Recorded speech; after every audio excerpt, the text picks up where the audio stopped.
Retarded. Weird. What's Stupid. wrong with him? He's not my friend. You know. Psycho, Weird. crazy, to insane, Silly. to dumb, Crazy. to lame. Why is he doing that? Stupid. Retarded. Sick. He's not my friend. I personally Stupid. don't like the word Scary. Weird. That's just Violent. Retarded. Uncontrollable. Ignorant. Retarded. You're Angry. embarrassing. Crazy. Stupid. Crazy. He's And not my insane, friend. and What's dumb, wrong with and him? lame. Hi. What's your name? Joe. Alright. Hi, Joe.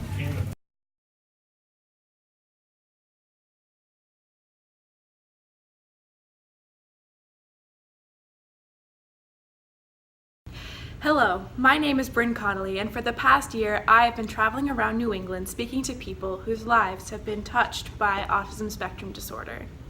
Behaviorists, teachers, employers, parents, and most importantly, Joe, a young man living and thriving in spite of a whole host of challenges. So, could you please introduce yourself and Sure. what you do here? My name is David Connolly, and I run a group home here in Connecticut. And it's a live-in group home where my wife and myself and our family live with the residents. And they're all developmentally disabled. And we help to take care of them, and I guess they help to take care of us. I'm Caitlin Friend. I am a special education teacher. I teach 2 special education classes. One is a severe disabilities class, the other is a moderate disabilities class. I'm also the mother of a child with ASD. Sure. So I sort of have 2 roles in the autism world. Primarily I'm a special education teacher. So I work with primarily middle school age kids that have the diagnosis of autism or have like a similar profile, learning profile to someone that has autism. And I've been doing that for, I think I just finished my 10th year as a teacher. My name's Herb Cabral, and I am the parent of a 22-year-old son named Joe who has an autism diagnosis. Autism is many things. It can manifest physically, mentally, emotionally, or in most cases, a combination of the 3. People with autism often present with repetitive behavior such as saying words or phrases over and over or rocking back and forth. They often struggle with speech and other nonverbal communications such as intonation and body language. These traits can make it very difficult for a person to form and maintain meaningful relationships. Surrounding the participant-directed model of how a post-22 life is led. So we have there, you can go to an agency model, you can go an agency with choice model, you can do participant-directed. So we're in the participant-directed where we basically hire the people, my wife and I hire them, manage them, run the schedule, find the jobs, and all that good stuff. So, yeah. What are the other tracks that you could take the agency, in other words, there are adult service agencies out there who will provide a day program for him. Some of them include employment, some of them more community activities and skills training and those kind of things that they do in the adult services program. Joe has had some skills training. He had some jobs when he was in high school, so we basically took those same job skills and found jobs for him in the community that were not associated with the school. He turned 22 in April of last year. Kind of in February, we took him out of school a couple of days a week and had him work the 2 jobs that he was going to go into, so that at a time of transition in April, he'd already worked the job, so it was less of a kind of falling off the edge of the cliff kind of thing. So we're going to accomplish up September. Since September. You can look at me now if you like it. Do you like it? Yeah. Yeah. What do you do here? Did the dishes. Yeah. So you basically keep this place running then? In your own words, what is ASD? ASD is a developmental disorder in which children are either unable or slower in picking up their milestones. Now, can you give me an idea about how broad this spectrum really is? It's crazy broad. You have children like my son who's extremely high functioning. He can do just about anything. He struggles socially. Academically, he's great. He's hit most of his milestones on time. And it goes all the way to unable to move, unable to speak, unable to think on their own, a lot of outside help needed. Right. It's a very broad spectrum. So what's your personal approach in serving these individuals? It depends on the individual. It changes from person to person. If they're higher functioning, generally the access to concepts is there more, so you're able to more in-depth deal with things, where if they don't understand the concepts so much, you have to kind of change your approach to help them. So a lot of it, I use a lot of ABA first, then token boards. You get to earn things for things you've done right, and errorless teaching. Errorless teaching is huge in any part of the spectrum. Can you explain that a little bit more? What is errorless teaching? It's when you give them the answer before they try and answer you. So it's, what letter is this? This is a B. What letter is this? It's B. What letter is this?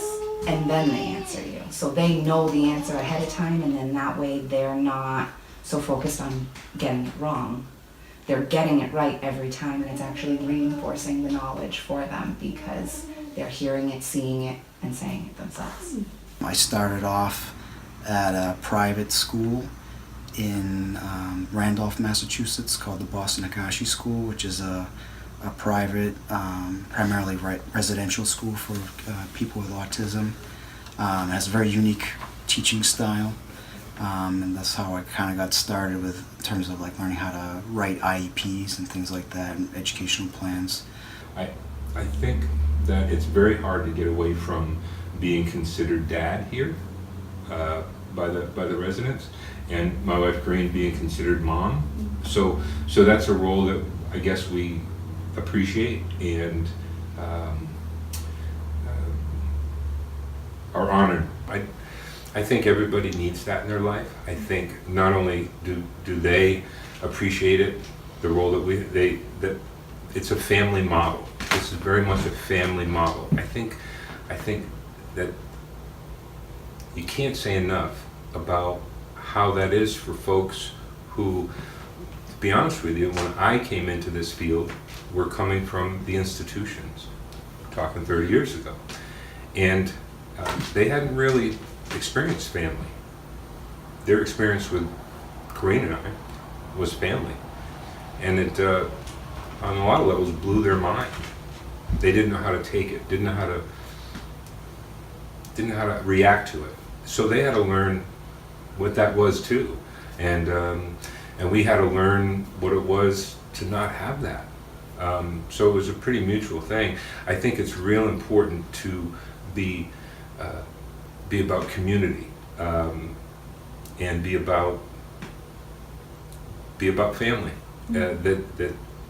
That stable feeling just finds its way into every aspect of their life and of ours. That when you have that, everything's going to be okay. Otherwise, there's a real sense that I think sometimes, especially with the folks I take care of, that if they didn't have that, there'd be a real sense of worry. And I think that feeling of family helps them rest easy, that it's there and it isn't going anywhere. Now, what made you realize that this is the field that you wanted to pursue? A little bit of my son, knowing that he had it. It was definitely something that I wanted to get into, to learn more about and be able to work with him and help him succeed in life.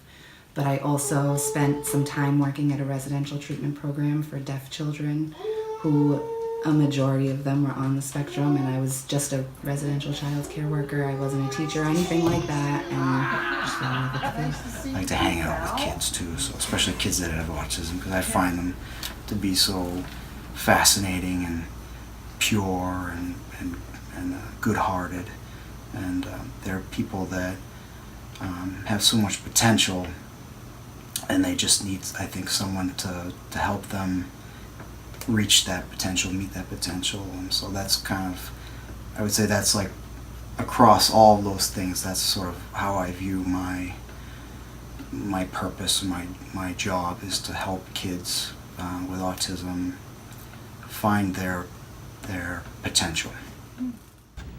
In 2004, the Center for Disease Control released its biennial update of autism's prevalence in the lives of American families. Then, the rate of diagnosis was 1 in every 166 children born would fall on the spectrum. Just 15 years later, that statistic has increased dramatically. The CDC's report for 2018 puts it at 1 in every 59. That is a 15% increase in as many years. These individuals are 14 times more likely to suffer from social isolation. And for those with limited speech skills, that number only rises. How do you think that you would feel if you didn't have this job? I don't know. Would you feel Upset. Would you feel bored just sitting at home? Yeah. Looking at sort of the other end of the spectrum, when they're 18, 19, 20, how important is it for people with ASD to make meaningful relationships with their peers? I mean, even in your son's case as well. It's hugely important. No one in this world makes it through by themselves. You need a support system, and while everybody has their family and all of that, you need to branch out of your family. You need that social stimulation, especially for kids who may be, or adults who may be lacking in that area. It's good to have somebody there to support that for you. Even you take ASD out of it, and it's really about human interaction. And humans, as we've developed and evolved through time, human success is based a lot on the fact that we started to rely on one another and interact with one another. That's how civilizations became what they are, is people talked to each other, interacted. And so I think that that's if it's not naturally instinctual, it's at least something that as we've evolved through time, it's something that we are driven to do. It's as important as it is for anybody else. It's important for you, it's important for me to develop those relationships. It's just as important to individuals with autism. They're just not as good at it. They're not really blowing a typical skill set there, and that's part of what they really need to learn and have their behavior modified if they can in those situations, to help them form those social relationships and get on with the social relationships. You just had a conversation with him.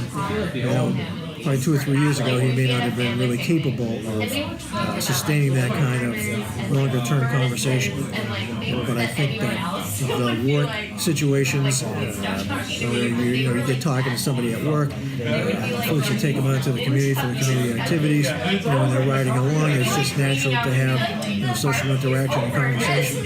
So he's had more chances to do that. So he's had more practice at it, develop the skill set a little bit more. The more he develops it, the more it'll come. With these guys, everything is this. When we see this much of a gain, that means you still have skill acquisition in play, and as long as that's still in play, no telling what you can teach them. There is, being a member of the community is probably, like all of us, one of the most important things in life. And there's a smaller community, which is the folks that work with and the folks that are developmentally disabled. That's a smaller community. And that community is very, very important to them, hugely important. It's all their friends and peers. And I think most look at staff as also friends and peers. But the broader community is really about acceptance, is really about knowing you're accepted and knowing you're okay, and that the guy at the corner store knows your name and knows what you want and treats you no different than another customer, and you can become friends on a huge level with people in the community, and they just care about you. Or on the flip side, you can become not friends and not like each other, and that's part of it too. You know, it's all, but that evolution that my wife Karina and I have seen over the years has been pretty huge, from a very non-accepting kind of thing, a very not in my backyard kind of attitude, to wanting to be involved, wanting to be included, to wanting to be part of it, that it became something to be part of rather than something to feel. And to be part of the community is just huge. It's just enormous. I don't believe, and that's been proven to me over and over again, I don't believe that people with autism don't want to interact with people. There's actually a cool movie that just came out on DVD recently. It's super violent, but The Accountant, I don't know if you've seen it, but in it, it's kind of cool. It's Ben Affleck, and he's the main character, and he has Asperger's. And in the movie, he briefly describes like what it's like to be him. It's not unique. I have a high-functioning form of autism, which means I have an extremely narrow focus and a hard time abandoning tasks once I've taken them up. I have difficulty socializing with other people, even though I want to. And that's what I feel. I feel like people that, even though they may not appear to want to interact, that deep down there is that drive and that need to interact, because that's part of what makes us a human. And so for people with autism that they have difficulty with that, it just makes it that much more important to emphasize and not, push them to try. And you can't just blindly push someone into it. It has to be done responsibly. What effect can it have on people who move into a more isolated, more independent living situation? Well, I mean, positively and negatively. I think that positively, one has to really think of the individual and the supports that they will need to succeed, and make sure that those are there. I think that moving, you can, I guess it depends on the individual. Some people really, and it's all about the individual, and that some people really would do very well with more isolation, and they would excel, and you have to know that about those people, and that they would do really well, and those residents would benefit, and then the right supports need to be put into place for that. Now on the flip side, you have people that that really need in their life a support system that is present, not a support system that's on the outside, because they're not proficient at asking for help in many different areas. And so what we have to do is we have to look at what they need on a day-to-day basis in this setting. And if they were in a setting at an apartment, say, you wouldn't see, and they wouldn't tell you what's necessary to help them succeed.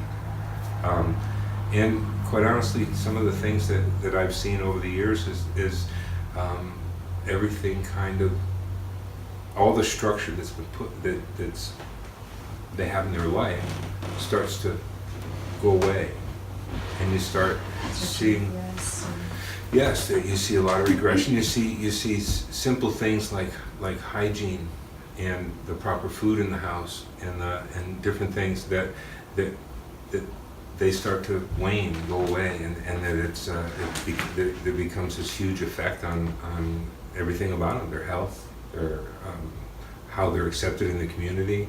It all kind of falls apart. They isolate further, they can regress. Any work that they've put into building social relationships can disappear if they don't work at it themselves. And I've seen huge regressions in that area, and it's a very sad thing to witness. but you can even regress academically if you're regressing socially. Really? Yes, because you're so focused on the fact that I can't do this and I can't do this and I can't do that, that it now spills over into your academics, and it's, well, I can't do this now because of this, and I can't do that now because of this, and it just turns into this avalanche of just everything coming down on you, and you lose everything you've learned. So meaningful relationships are huge. Every year, an estimated 50,000 teens age out of their school-provided services. From there, they are essentially left to their own devices. This is when the effects of social isolation really begins to set in for most. So what can be done moving forward? What are some other strategies that can be implemented to help individuals who may be isolated? Yeah. So, based on my experience and some of the things that I didn't come up with, but that I've used and have been, again, proven to be useful and important for people with autism. Social skills training includes things like social stories, which are very concrete sort of snippets that explain a situation. It can explain a behavior, it can explain an event, and what that does is it makes something that for neurotypical people sort of take for granted, it's easier for us to automatically catch the innuendos, whereas people who have autism, who are much more concrete thinkers, it's beneficial to them to have a situation sort of explained to them prior to going into it. There's a social skills curriculum that was developed by a really cool speech pathologist. She's from San Diego. Her name is Michelle Garcia Winter, and she came up with a whole social skills curriculum. It's called Social Thinking, and it really breaks down social skills training into specific skills, and it depends on like the level of the person, but there are things built in the curriculum like visual organizers, graphic organizers that you can use to sort of plan for or sort of think about, respond to different social situations. Yeah, transition has always been an issue with individuals with autism. So you really have to pay a lot of attention to any kind of transition activity. The more prepared he is, the more pre-teaching, getting used to the environment before he's actually in it, working and those kind of things. So, like I said, there is a lot of pre-teaching and training that goes into a lot of behind-the-scenes work. For example, the behaviorist took Joe to their location to teach him how to set tables. That's what he does over at the restaurant. And so they worked with him on how to set a table. They did some video modeling of that for him, so he was able to see himself set the table and keep the video of that on his phone, so he could watch that repeatedly, which obviously is repetitive and helps him learn the task, so that by the time he gets into the restaurant in order to do the job, he already knows how to do it. I find it easiest when they're young to force their hand. I'm sorry, but you're going to daycare and you are going to hang out with that child and you're gonna go to school and you're gonna do the right thing, and when they're younger they listen to you more, so that's a little easier. With older kids, I find it with the higher functioning easier to point out, well, aren't you lonely? Don't you know you wish you had someone to talk to that wasn't mom or Mrs. Friend, or don't you want somebody who understands kind of what you're going through as a 15, 16, 17-year-old. The lower functioning is another one where you kind of try to force their hand, introduce people at a slow rate, and hope that eventually they become more accepting of it. What are some concerns that may arise when they themselves are out in the community? Oh, it could range anywhere from effective communication, being able to ask questions when you need help, being comfortable with asking questions when you need help, being able to identify who you're supposed to ask, who's a safe person and who's not in the community. Being able to identify things as simple as road signs. Where's the train station? There's a whole slew of things that they can come into, not knowing that I needed to pay for that before I left the store, or if they haven't been taught it correctly and over and over and over and over again in their youth, it's tough when they're older. You know, there's people out there that will somewhat take advantage. There are people out there that will definitely take advantage, and that the social interaction and the ability to feel safe with that interaction really goes a long way. It really does. It goes a long way in their life. So when you start taking that away and you start, the powers that be, their perception of what is best for somebody is sometimes really what's best for how things look, in order to make it look as though it's progressive, in order to make it look as though it's moving forward. And it's okay to me to sometimes not move forward, to sometimes be in a place where you're in a good place, and that you don't have to continually move forward. That you're in a good place and things are well, and you have what you need, and you have the love of people around you, and that moving to something different just for the sake of moving forward is oftentimes just rife with pitfalls. Oftentimes, the more severe someone's behavior appears, the less likely they are to interact with the outside world. And what we need to do is we need to bring these people out into the world, and again, dual purpose, to give them contact to the world, and to help them reach that joy that comes with interacting with the environment, and also to advocate and educate the world. This is reality. This is where we are. These are all people that exist within our community, and they have just as much a birthright to be part of the community as anyone else. So I mean, it requires additional supports, but that's as a culture, as a civilization, we are obligated to everyone, so that everyone can make contact with the world.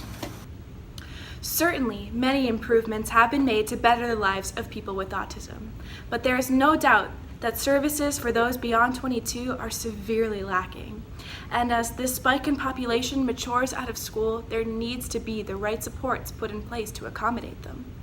Joe may be on the right track, but so many more like him face the seemingly insurmountable challenge of living in a world that is just not yet equipped to handle their individual needs.